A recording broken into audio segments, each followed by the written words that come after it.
닥터 김호 중에 혹시나 가장 걸리기 싫어하는 병이 뭘까요? 당뇨죠, 당뇨. 자, 그래서 오늘은 여러분 당뇨에 대해서 좀 말씀을 드리려고 해요. 당이 왜 무섭냐고 그러면 합병증이에요. 우리가 실명할 수 있는 가장 위험한 질환 중에 하나. 감각이 떨어져 버려요. 절단을 하시는 분들이 응급실에 많이 오세요. 우리가 그러면 예방하는 거에 대해서 제일 중요한 건 뭘까요?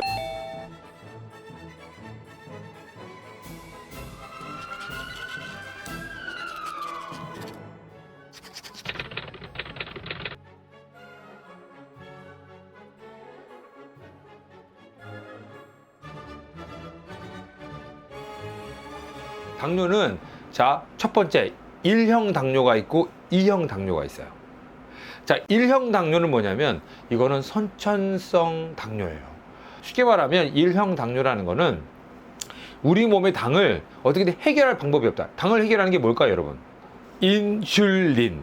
자, 인슐린이라는 거는 당을 분해하는 거예요. 그러니까 정말 중요한 거죠. 근데 이 1형 당뇨를 앓고 있는 경우에는 인슐린 분비가 안 돼요. 인슐린 분비가 안 돼요. 아예. 그렇기 때문에 태어나면서부터 또는 소아에 아주 어렸을 때부터 인슐린을 지급을 그 외부에서 받아야 되는 거죠. 물론 우리가 인슐린을 추출해가지고 약품으로 나와 있기 때문에 얼마나 다행이에요. 그죠? 그래서 그런 약물들을 공급받아서 계속 조절하면서 살아갈 수밖에 없다. 자, 그러면 2형 당뇨는 뭘까요? 쉽죠? 선천성이 아닌 거죠. 후천성으로 생긴 거죠. 이게 뭐냐면 당을 소화시킬 수 있을 만큼의 인슐린이 분비가 잘 안 되는 경우예요. 이거는. 아예 안 되는 경우가 아니라 충분하지 않은 거죠. 충분하지 않는 경우. 이 췌장에서 분비하는 인슐린의 양이 사람마다 다르다. 대부분은 사실은 충분한, 우리가 살아가는 동안 충분히 그 분비될 수 있게끔 되어 있지만 그렇지 않은 분들도 계신다는 거죠. 이게 결국은 뭐냐면 학계에서 발표된 내용이 유전적인 영향이 크다라고 이제 알려져 있는 내용이거든요. 그래서 이런 것들을 우리가 2형 당뇨라고 이야기를 하고 우리가 제발 안 걸리고 갔으면 좋겠다라고 생각하는 것이 이 2형 당뇨가 됩니다. 세 번째는 뭐냐면 이제 어떤 문제로 인해서 수술을 받은 경우. 그래서 췌장을 떼어냈을 때는 쉽게 말하면 인슐린이 이제 분비가 돼요, 안 돼요? 안 되죠. 그래서 췌장 수술이나 이런 것들을 받았을 때 우리가 사실 2차적으로 당뇨가 발생할 수가 있습니다.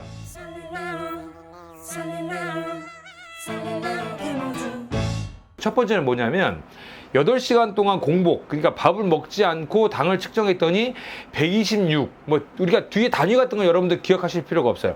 126 이상이 됐다. 그러면 당뇨로 진단을 받을 수밖에 없어요.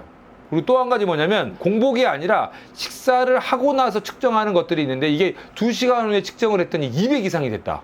200 이상이 됐다고 하면 우리가 당뇨로 진단을 내립니다. 그래서 상당히 우리가 이 건강검진 우리 결과지를 받을 때 혈압하고 당 수치를 본단 말이에요. 이 당 수치를 볼 때 우리가 유념하셔야 될 게 뭐냐면 126, 그 다음에 200. 요거는 반드시 기억하실 필요가 있습니다. 물론 검진을 받을 때 대부분 식사를 안 하고 가기 때문에 126을 기억하실 필요가 있어요.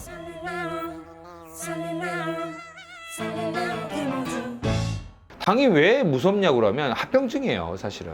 제일 먼저 나타나는 증상이 뭐냐면 갑자기 막 체중이 막 감소를 해요. 이건 뭐냐면 내가 다이어트를 해가지고 빠진 게 아니고 당뇨 때문에 체중이 감소하는 경우예요. 굉장히 땀도 많이 나고 그 다음에 막 물을 굉장히 많이 마시게 되고 소변량이 굉장히 많아지고 이런 것들이 갑자기 생길 수 있는 당뇨의 증상이 될 수가 있습니다. 그래서 이런 증상을 보일 때는 글쎄 한 20대 후반부터는 반드시 병원에 가서 체크를 좀 받으셔야 돼요. 이걸 그냥 아무것도 아니고 난 다이어트 때 성공했네라고 생각하시다가 갑자기 쓰러지실 때 그때부터는 뭔가 합병증이 시작됐다라고 보실 수 있기 때문에 여러분들이 잘 생각하셔야 되고 또 중요한 게 뭐냐면 이런 다이어트에 성공했다 그러면서 막 좋아하시다가 사물이 갑자기 이상하게 보일 때가 있어요. 눈이 잘 안 보이게 되고 그러면 내가 시력이 떨어졌나라고 생각할 수가 있는데 우리 몸 안에 이 단 성분이 어디를 공격하냐면 이 신경계를 공격하는데 그 중에서도 가장 민감한 신경계인 눈을 가장 먼저 공격을 합니다. 그래서 눈에 돌이킬 수 없는 시신경 장애를 일으키기 때문에 쉽게 말해 시력 감퇴, 시력 자체가 없어져 버릴 수가 있는. 그래서 아예 우리가 실명할 수 있는 가장 위험한 질환 중에 하나가 당뇨가 될 수가 있습니다. 또 중요한 게 뭐냐면 감각이 떨어져 버려요. 말초신경의 어떤 그 감각을 떨어뜨려 버리기 때문에 예를 들어서 무슨 뜨거운 거를 내가 이렇게 만졌는데 뜨겁지가 않은 거예요. 뜨겁지가 않은 거예요. 그런 건 내가 무슨 초동적을 갖고 있는 게 아니고 요즘에 막 히어로 영화가 너무 많아졌는데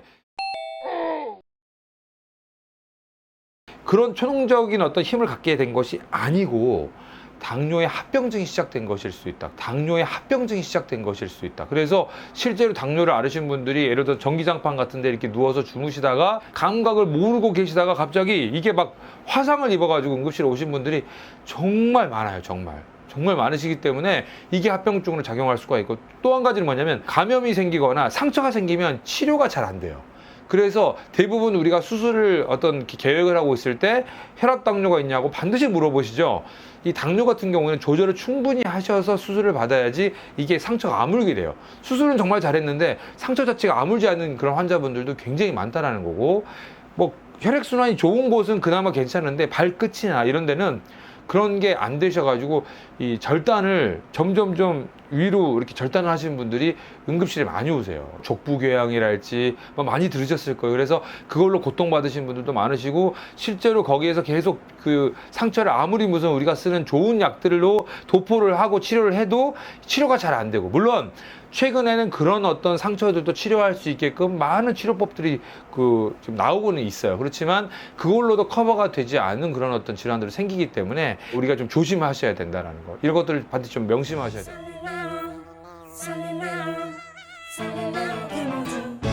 우리가 그러면 예방하는 거에 대해서 궁금해하실 수 있어요. 제일 중요한 건 뭘까요? 일단은 좋아요, 구독 꼭 눌러주세요. 당 성분이 많이 들어있는, 너무 단 것들을 많이 안 드시는 게 뭐 예방 차원에서 좋을 수 있어요. 왜? 우리 몸 안에 당이 많아가지고 좋을 게 없잖아요. 물론 많이 들어와도 소화시킬 수 있는 어떤 그런 기관들이 충분히 배치가 되어 있어요, 사실은. 그런데 유전적으로 가장 위험한 분들이 그런 분이에요. 내 가족들 중에, 윗분들 중에 당뇨를 앓으신 분들이 계시는 집안에 내력이 있다, 이러신 분들은 당을 섭취하는 것들을 조금 절제하셔야 돼요. 그리고 운동을 잘 하셔요. 왜? 무슨 말이에요? 우리 몸에서 당을 소화시키는 기관들이 계속 활발하게 활동할 수 있어야 되잖아요. 그러려면 어떻게 해야 돼요? 혈액순환이 굉장히 활발하게 유지가 돼야 돼요. 유일한 방법은 여러분, 식생활 개선과 운동밖에 없어요. 그것들을 반드시 명심하셔야 되고, 젊은 분들은 뭘까요? 젊은 분들은 일단 스트레스 관리.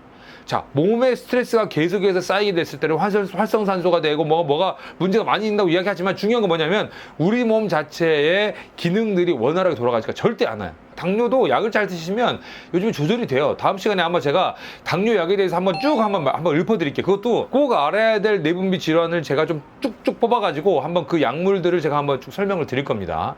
기대하셔도 좋을 것 같아요. 그래서 요거는 꼭 드셔야 아까 말씀드린 그런 합병증을 좀 생각하지 않고 우리가 정말 이 삶을 좀 풍요롭게, 아름답게 살 수 있다는 것들을 제발 여러분들이 좀 명심하실 필요가 있습니다. 구독! 당뇨에 대한 합병증이 무섭기 때문에 더더욱이나 안 걸렸으면 좋겠다라고 말씀하실 수 있는데, 또 실제로 합병증이